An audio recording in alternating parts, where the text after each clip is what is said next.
Do you know who's reading and grading your bar exams? If you don't know or you're not sure, stick around because in today's tip, we're going to talk about the importance of changing your perspective. I'm Jackson Mummy, the owner and founder of Celebration Bar Review, and for the past 25 years, I've helped thousands of bar takers, people just like you, to make their next bar exam the last bar exam. If you want to know more about how we do that, check out the links on this page after this video. Well, today we're talking about one of the most important tips we've got for how to make the next bar exam your last bar exam. And very simply, the tip is change your perspective. And by changing your perspective, what I really mean is to start thinking like a bar examiner instead of a bar applicant.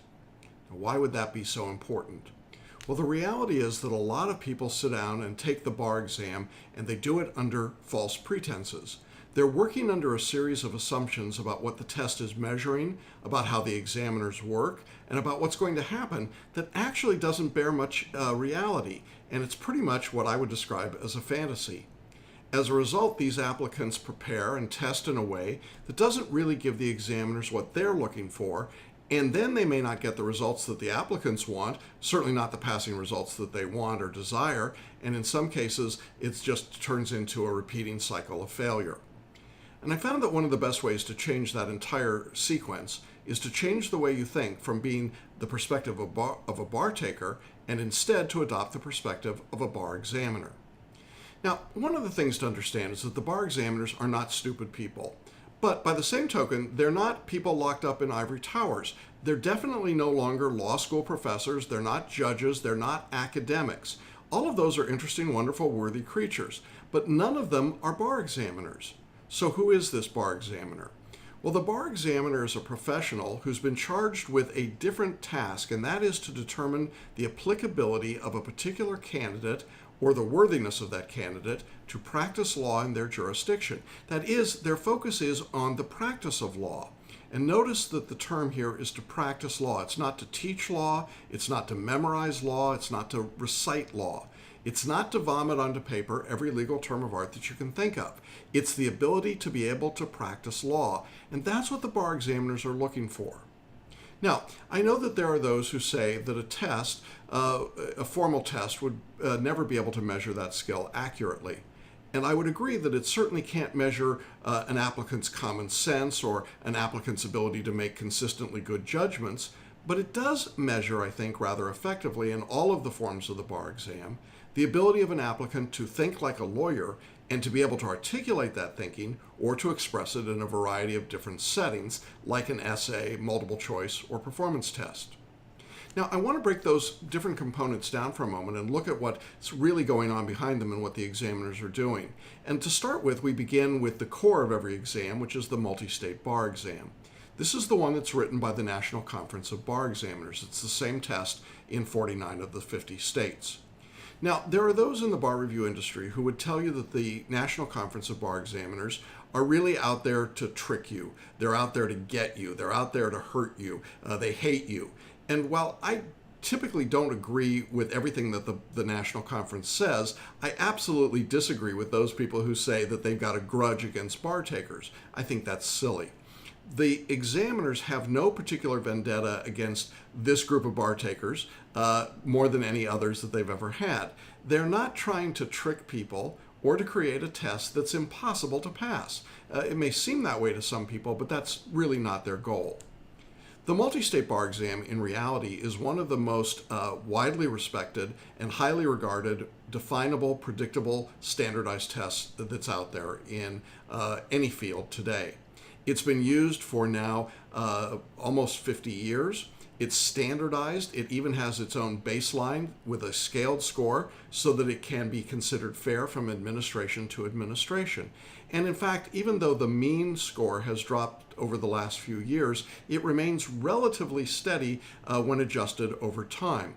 And so even with the changes in the number of subjects, the number of questions per subject, the number of evaluation questions, all of these changes really appear to be big and significant, but they make very little difference in the overall outcome of the exam. The reason for that, I think, is that what the bar examiners are doing is to provide you with a multiple choice test that measures whether or not applicants have a basic understanding of principles of law in each of the subjects that's being tested. The skill here is to see whether or not an applicant can take a look at a fact pattern under time, discern what's important, separate out what's unimportant, make a reasoned judgment about the right outcome, and figure out the answer choice that matches that outcome most accurately. Now, does that require that an applicant be able to memorize all the elements of law in all current 7 subjects of the exam on the multi-state? And the answer is unequivocally no. The reason that that's not important is that this is not a skill that's needed in the practice of law. And I go back to our definition of what the bar examiners are doing. They're looking for people to practice law. Now, those of you that are already in the profession of law know this, but for those of you in law school, you're in for a big surprise if you think that when you get out of school and you go into the practice of law, that you're going to sit around all day saying to yourself, in essence, I wonder if I can memorize the elements of the following 4 causes of action so that I can recite them to somebody. That's crazy. It doesn't happen. You know, it's very much of an archaic skill to be able to memorize and recite the law. It's always been true, but it's particularly true right now in the age of the internet and instant AI resources like Siri, Google, Alexa, Watson, and so on.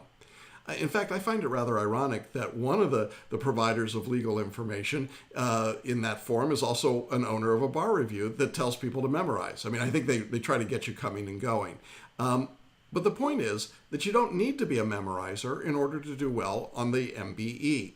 And anyone that tells you that, I think, is really just taking the lazy way out. It's much easier to tell you as an applicant to memorize than to teach you the principles of law that you really need to know.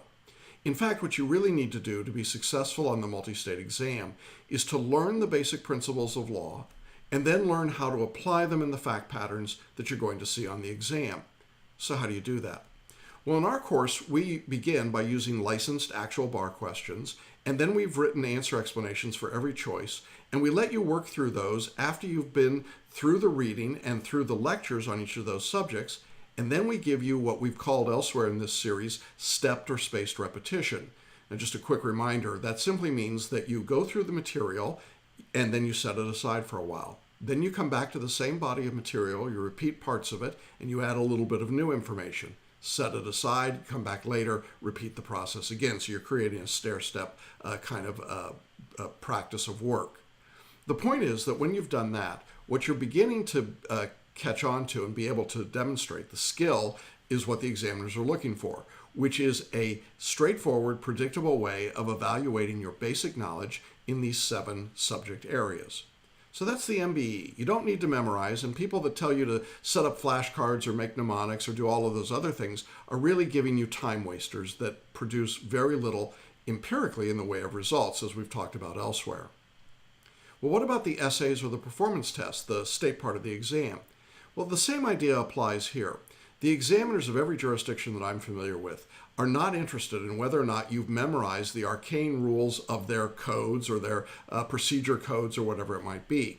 Even states that have some portion of their test built on something like procedure and evidence, as they do in Texas, are still not looking for memorized responses. They're looking for the basic rules and statements of law.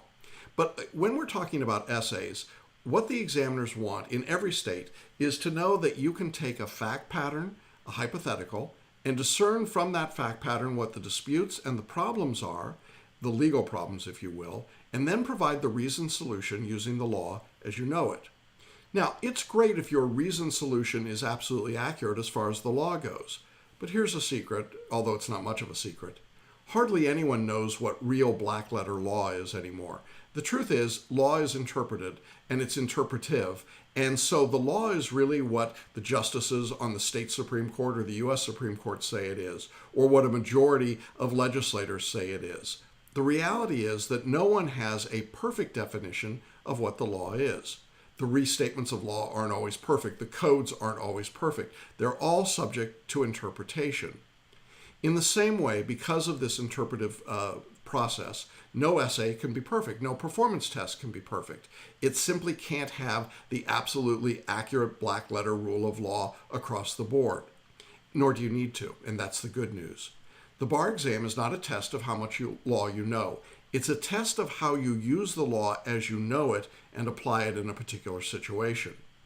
That's why when we teach writing in our course, we teach it on the basis of using facts and then making arguments on both sides of a dispute, rather than on the basis of issue, rule, application, conclusion, or issue spotting, or how many rules of law can we get on a piece of paper in 30 minutes or 45 minutes or an hour. That's not productive writing, not for the practice of law. It's what you did in law school, and that's great, but it does not apply in the practice. You see, in the practice of law, no one would dream of doing such a thing. If you were writing a brief to the court, or a letter to the partner in your firm, or a letter to a client, I doubt that you would sit down and say, "Dear so-and-so, I found the following 27 issues that might be applicable to the contract dispute between X and Y." That would be ridiculous. No one cares about the 27 issues. What they want to know is what's the problem between the parties and how would you resolve it? You see, as you try to resolve the problem that's in front of you, in real life, you try to do it in an effective and straightforward way. That is the practice of law. Unfortunately, when people come to the bar exam, they forget that and they think it's just about how much law they've memorized and how much in the way of rules can be recited or how many terms of art or legal words they can get into the answer, how many buzzwords can be put in, how many words could be underlined or put in italics or put in bold or capitalized. And really what all this does is say to the examiners, I'm not sure about what's going on here. I'm kind of clueless about what would occur in the real world. I'm just really smart. But here's the thing. Smart is a given. We know you're smart. That's how you got into law school. And we know you're smart. That's how you got out of law school, maybe smarter still. And we know you're smart. That's why you've been practicing law if you're already an attorney. The point is, it's not a criterion to pass the bar exam. We take it as a given that everyone that's in the room is smart. The criteria for the bar exam from the examiner standpoint is, does this applicant have common sense? Can they express what they know? Can they think logically and reasonably in an organized fashion? Can they work under time pressure and under emotional pressure? When you read the instructions from the bar examiners of virtually every state, they explicitly say, do not memorize and recite. We're not interested in that. Don't issue spot. Just be clear and direct. Write clearly and succinctly. You see, these are the things that impact your score on the exam, and that's what a good bar review course should help you get ready for. Unfortunately, I would say that too many of the big box bar reviews think that it's really just a matter of preparing by cramming more information into your head and then holding it like you're holding your breath, and then you let it all out on exam day. And you know what happens? Most of those people pass out. They certainly don't pass. Now, I know a few people who do pass, and some of them will say, well, it had to be because I knew all the law. Oh no, they're confusing correlation with causation. You see, those same people probably, most of them wore blue jeans to the exam, but I don't think anyone would say it was their blue jeans that caused them to pass. You see, the people that memorized and recited the law, well, frankly, a few of them got lucky, and it's not a majority anymore. These were the people that stumbled over enough things that the examiner said, okay, fine, we can see enough here to think that there's enough and you pass. But that's not a very good strategy, and in fact, most people don't pass using that strategy, and therefore it's not a good way to prepare for the exam. Think about it this way. If you were the bar examiner, who would you rather have in your state bar?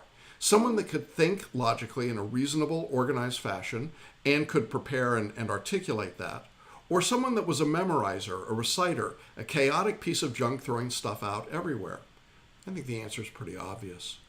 And so when you're trying to improve your bar scores, when you're trying to make the next bar exam your last bar exam, think from the perspective of the examiners and what they want to see instead of the perspective of the applicant who really doesn't always know what it is that they're being asked to do.